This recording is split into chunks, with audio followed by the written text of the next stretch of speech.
What if I told you that the most dangerous person in the room is not the loudest one, not the most talented one, and not even the most intelligent one? The most dangerous person in any room is the one who has mastered discipline at a level that most people will never even attempt. They wake up when others are still asleep. They train when others are resting. They work when others are scrolling. They say no when the whole world is saying yes. And they do all of this not because someone is watching, not because someone is cheering them on, but because they made a decision somewhere deep inside themselves that they refuse to break. That level of discipline is rare. It is almost frightening to witness. And today we are going to talk about what it actually looks like, where it comes from, and how you can start building it starting right now.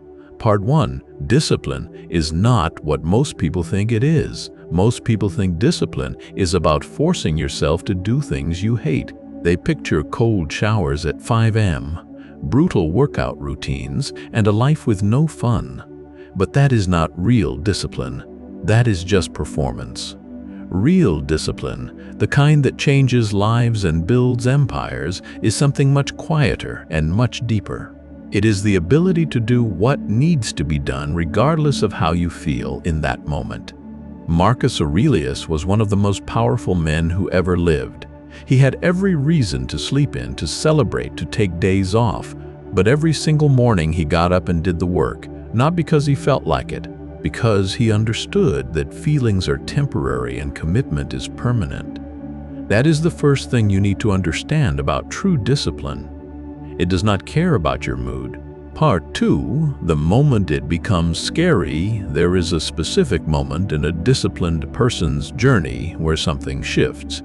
In the beginning, discipline is hard. Every day is a fight. Every decision to stay on track feels like a battle. But then something happens. The habits become identity. The routines become automatic, and the person stops needing motivation entirely because discipline has replaced it. This is the level that is genuinely frightening to people who do not have it, because when you reach this point, you cannot be stopped by a bad day. You cannot be stopped by a failure. You cannot be stopped by what other people say or do. You just keep going. Epictetus said that no person is free who is not master of themselves, and when you watch someone who has reached that mastery, it looks effortless.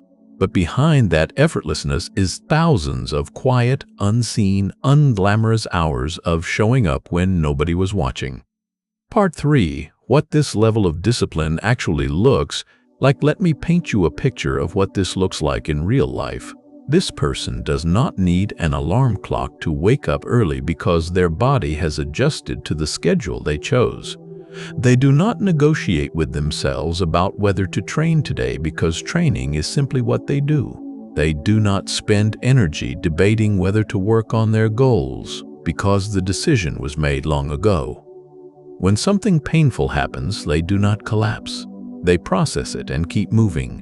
When someone tries to distract them or pull them off course, they smile and stay focused.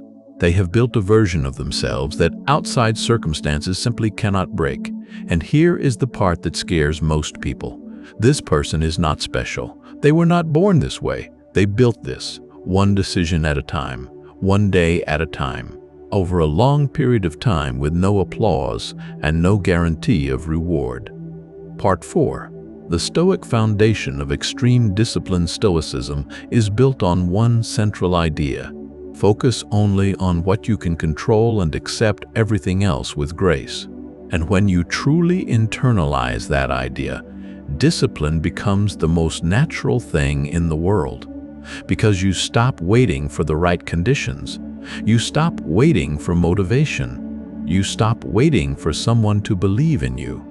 You realize that the only variable that truly matters in your life is how you show up each day. Seneca wrote that it is not that we have a short time to live, but that we waste much of it.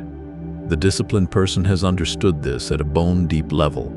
They are not wasting time because they are acutely aware that time is the one resource that never comes back.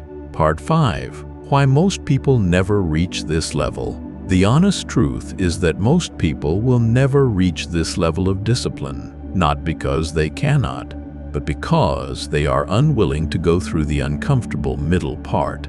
The part where you are doing the work and seeing no results yet. The part where your old habits are fighting back hard. The part where people around you think you are being too serious or too intense. Most people quit in that middle phase.